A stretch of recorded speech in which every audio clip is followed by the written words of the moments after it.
आज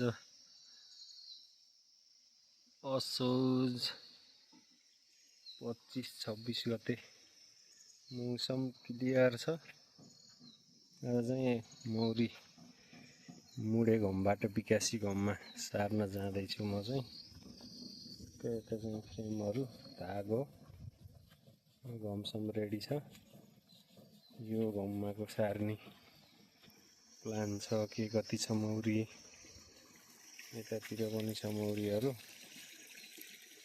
ठिकै काम गर्दैछ। अब बर्सातको समय सकियो लगत्तै राम्रै काम गरिरहेछ। अब चाहिँ यसलाई सार्ने प्रोसेस हुँदैछ। अब चाहिँ यसलाई हेर्नु पर्यो के कति छ मौरी। हल्का धुवा भएन भने यसले टोक्छ फेरि। ठिक्क अब चाहिँ यसलाई खोलेर हेरौँ के कति छ मौरी के कति छ हेरौँ है त।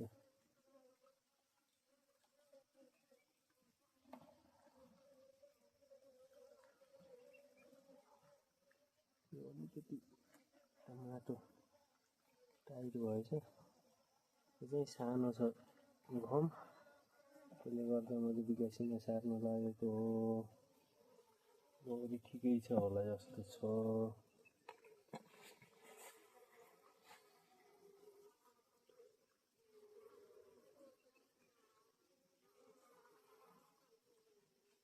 मौरी ठिकै होला।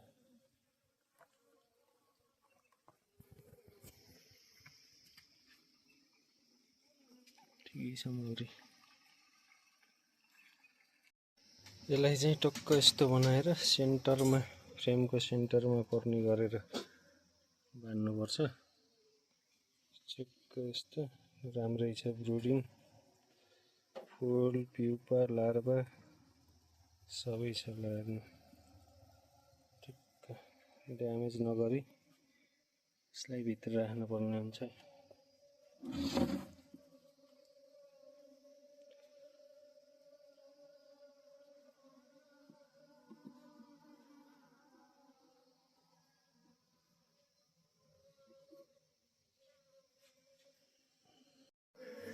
मौरीको सङ्ख्या चाहिँ अलि राम्रै रहेछ। यता 4 फ्रेम भइसक्यो। यता पनि छ अझै अलिकति। अब चाहिँ लगभग फ्रेमहरू सिद्धियो। मौरी चाहिँ एकदम 7, 8, 9 फ्रेम जति रहेछ मौरी चाहिँ एकदम। यसलाई चाहिँ अब 1-1.5 महिनामा राम्रो उत्पादन दिन्छ यसले, हो कि नै?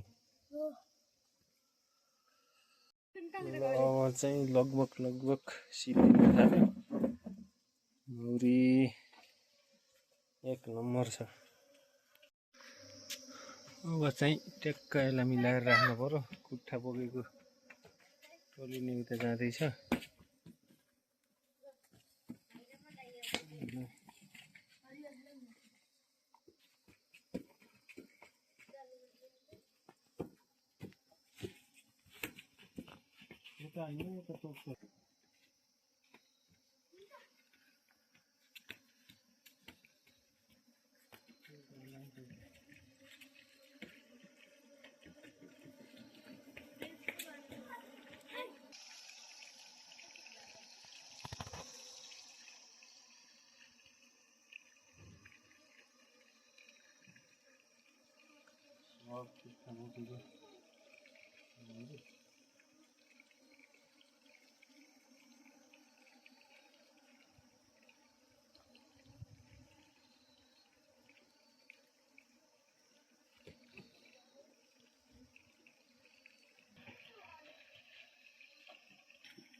अब चाहिँ लगभग मौरी गएको अवस्था छ।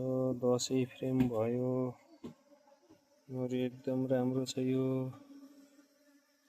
यसले काम गर्ला राम्रै।